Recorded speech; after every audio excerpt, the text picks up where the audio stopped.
Well, that was fun last night, wasn't it? I'm at my friend Paul's house and I've just basically stolen his camera off him, so cheers to him for that. But I was briefly considering doing a reaction after the game, and I ultimately decided that, I didn't particularly want to, because I thought I was quite dejected, I was quite depressed in some senses.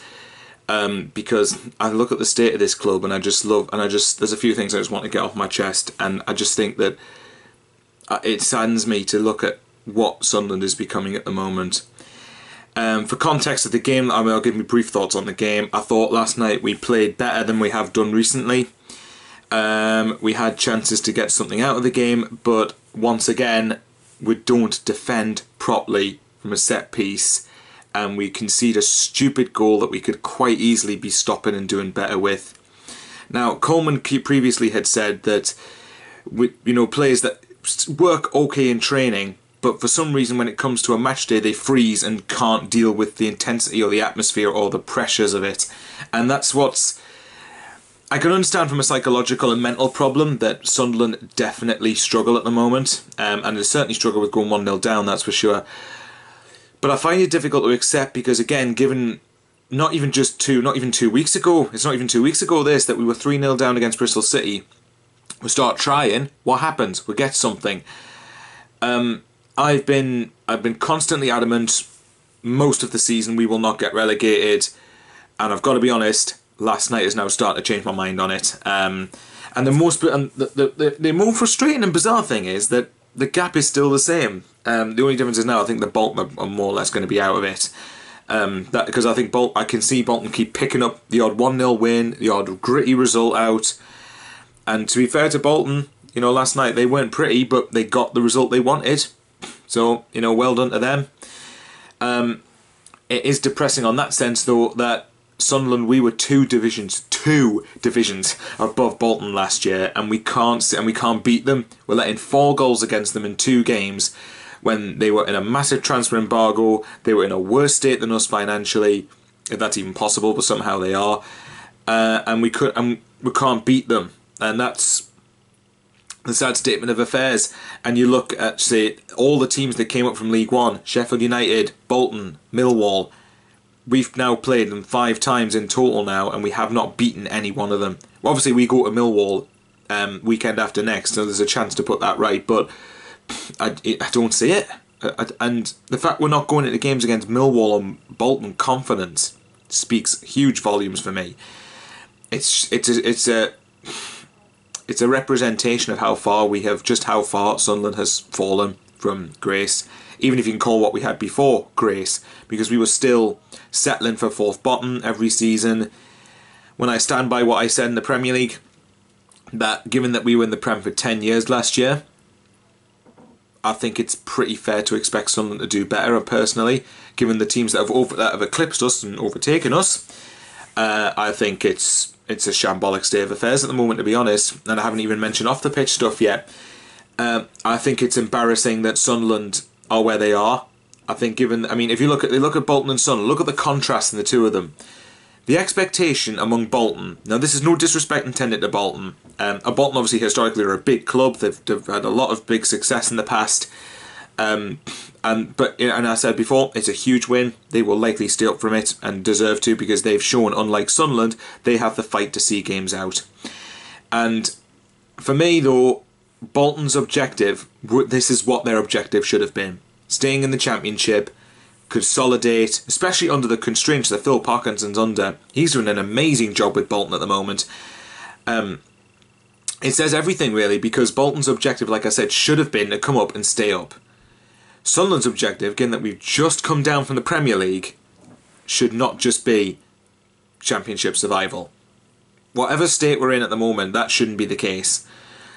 That shouldn't be what our ultimate aim should have been. Our ultimate aim should have been to get back to the Premier League. Now, did I think we were going to do it at the start of the season? No, I didn't think we would. I thought there would be too much damage done from last year. I thought there'd be too much to overcome on and off the pitch.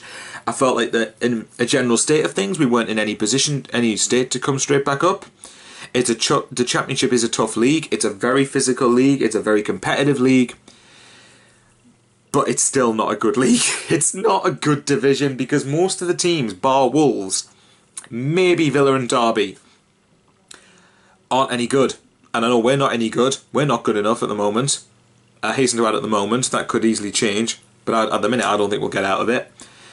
But majority of and it frustrates me because the majority of teams in this league aren't any good. Bolton, with all due respect, were probably the worst team I've seen us play this year. Based off, I was at work when we had the home game, the 3-3, Grayson's last match, funnily enough. I wasn't at that game, whereas I was at the away one, and I thought Bolton were just hoofing it every 2 seconds. They were time wasting, and that's not a dig at them. If that strategy works, why on earth should teams stop using it? I hate time wasting in football personally, because I think you're not playing the game, you're constantly slowing things down, it disrupts it, it's not as good to watch. And, but at the end of the day, if it works, why should they stop using it? Why should they stop using it? So as far as I'm concerned, they did the job well, but Bolton were horrendous last night, and they won. And that says everything for me. But it says a lot. We couldn't beat them. Birmingham and Bolton have took 4 points off us. Barnsley took 6 points off us. And from our perspective, that is absolutely embarrassing that we couldn't beat any of those teams. And I'm not saying we have a divine right to. Of course, we do not have a divine right to beat any of those sides. But for me, when I say we should be beating these teams, I will clarify my meaning behind that. If Sunderland showed the level of application, effort and commitment that I know they can do, that I've seen them do in the past, Sunderland's quality, and I mean qualities and superior players to those sides, should be enough to get results against them. Should. That's the key word though, should. I don't know. It's hugely worrying for me that we are in a state of downward spiral, and it's constant, one after another, after another, after another, after another. There doesn't seem to be any sort of end to it. And I've said constantly as well, Sunderland fans still, and I still stand by it, Sunderland fans deserve a hell of a lot more than this. Way more. The fact that we are in a state where, we're just accepting, it looks like we're just going down without any sort of fight and accepting relegation. From the second tier down to the third one, mind. That says everything. I can't, and I couldn't bring myself to admit. That we would go down. And last night, I think, completely changed my mind. I really, really think it did. I just don't like. I don't like admitting, thinking we're not good enough, because to me that's an easy excuse, because it means that there's nothing that could have been done then. Whereas I feel there's stuff that could be done. I'm probably rambling on too much there, but basically, the long story short, yeah, I think we're probably going down now. And it's amazing because the gap is still the same. It's 3 points, but you got to remember it's basically 4 because Hull have got a better goal difference in the game in hand. We need to, out of our last 30, I think we've got 13 games. Please correct me if I'm wrong. We've got 13 games left between now and the end of the season. So correct me in the comments below if I'm wrong. But if that's right, we need to win half of them. Obviously, people will say, considering we've won 5 all season, where we're going to win the other ones, but to which I say, we've done that in the past. We've not won many games for the first 2/3 of the season, start trying hard enough in the last third of the season, and end up winning enough games. So yeah, let's move on from that. There's a couple of other points I wanted to touch upon. And this is one that, there's 2 more things I want to talk about.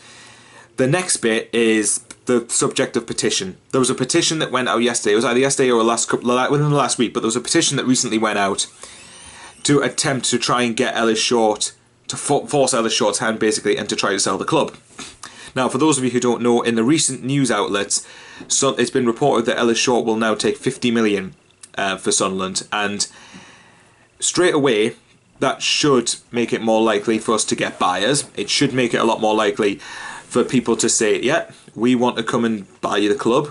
I still stand by what I'm saying. Sunderland are a huge club. They're a massive club. They are one that is criminally underachieved for so long. For me, they're underachieving by being in the second tier, and the thought of Sunderland in the third tier would break me. But I'm getting more used to it. However, compared to, I'll quickly use Newcastle in the comparison here. When Mike Ashley's obviously trying to sell Newcastle, and Amanda Staveley came in, and I think the quoted asking price was 350 million. Something like that. Amanda Staveley, or the company she's representing at least, wouldn't want to pay that. They were willing to pay, I think, something along the lines of 250. Let's try and get Amanda Staveley to come buy us, because we've got we're much cheaper. Even with the debt we've got, we're still probably going to be a cheaper prospect. But that's what brings me on to my next point. It's not just going to be 50 million. I mean, I think a lot of things we have to consider that when a buyer is going to buy Sunderland, they're pretty much inheriting the debt from previous regimes. That's at probably at least 100 million, I would imagine. So say, for hypothetical reasons, it's 100 million, and then you've got the 50 million on top of that. So really it's 150 million. Plus, you're constantly making losses every year, and you've got very little income from being in the Championship. Now imagine that in League One. You're barely going to get any TV money from being in League One. Unless we are doing really well and pissing it at the top of the league, our games might get picked quite regularly. But nevertheless, it's a hard thing to... I think we will get sold, but I think it has to be to a person who'd make us better. Now, Ellen, we'll move on to, anyway, as far as the, but back to the petition thing, because I've gone off topic again. Back to the petition thing, though. There was an attitude among some people on Twitter that basically said, there's no point in petitions because you're not going to force Short to do anything. Now, straight away, I have a massive problem with that, because ultimately, yeah, they're right. Directly, we will not... I would be very astonished if Short sold it based off the back of a fan's petition. That he won't care. He won't care about that.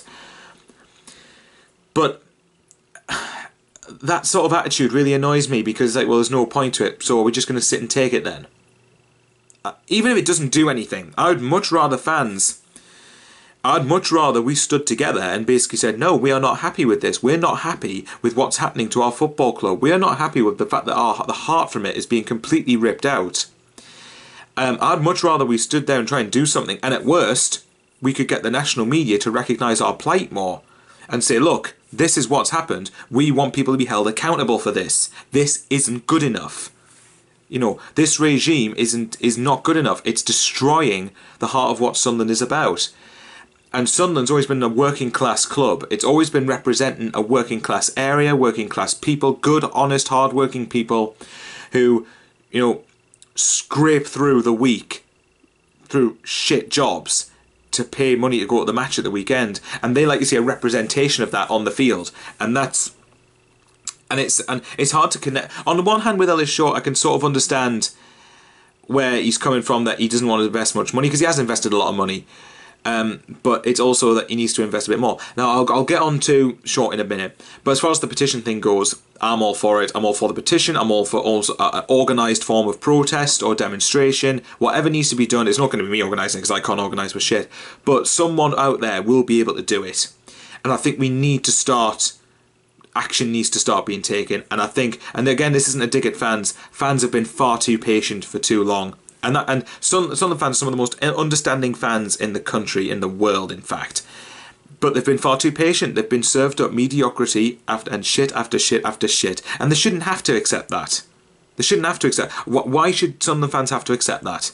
I really don't understand it. It's about time we take action. And I'll give Newcastle fans credit for this. Much as it pains me to admit it. They made their feelings clear on the current regime, and now it was culminating in actually trying to sell the club. And they've got Rafa Benitez there. For all my digs at Rafa Benitez, he is a class manager. And that's made a difference to them. Whereas with Sunderland, we've just accepted mediocrity because it's mag behaviour. Some people have... That's the argument for some people anyway, that they don't want to do that because it's mag behaviour.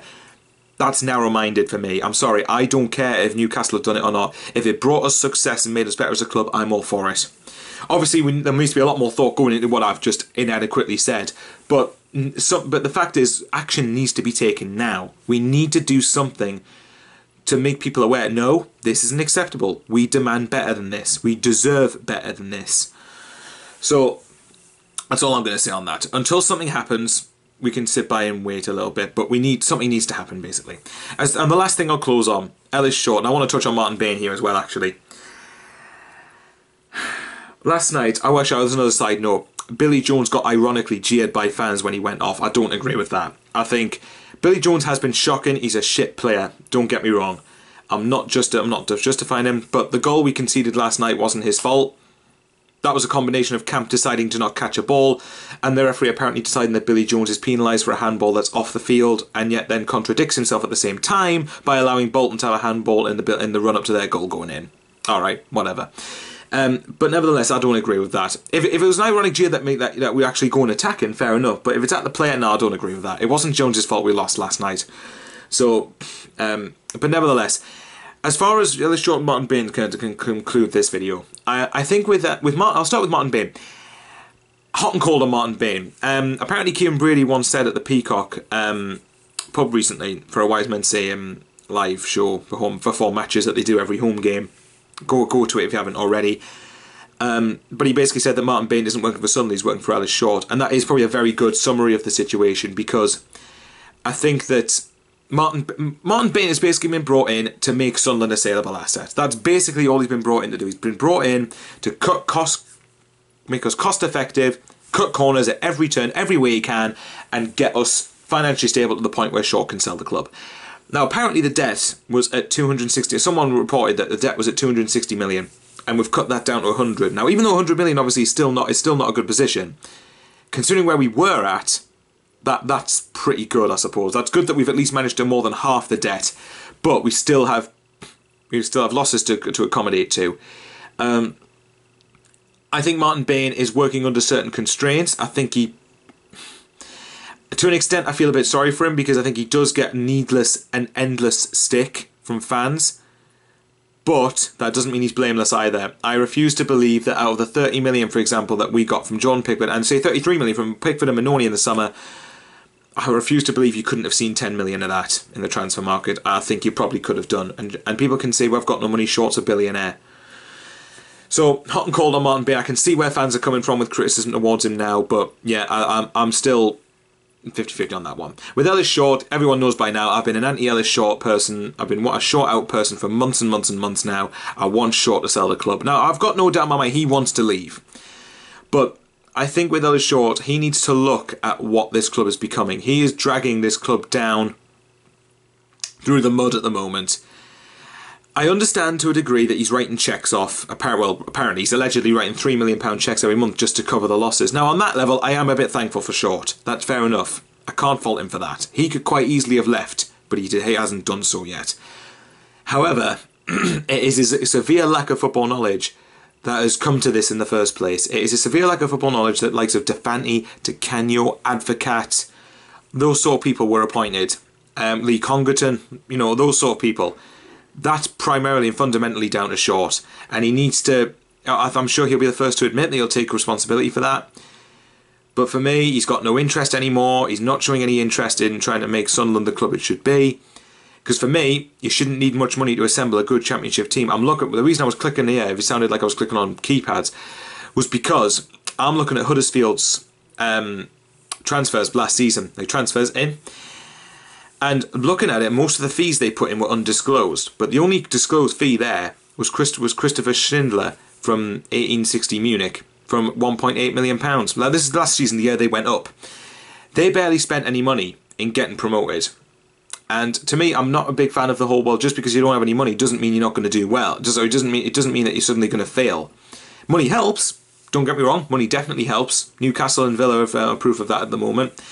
But at the same time, you don't need a vast sum of money to do well. You don't need a vast sum of money to get out of the Championship. If you buy a couple of low-risk signings that fit your system, fit the players you've got, fit the way you play, and you get the loan deal spot on, then I don't see what the issue is. I think Sunderland could very easily do something along those lines. Now, but Ellis Short, like I said, I want him to sell the club. I'm sure he wants to sell the club, but he is dragging this club down. And I think Peter, who you've seen on the match reviews before, he made a very good point, and I agree with it completely, that we are not going to progress as a club until Short leaves.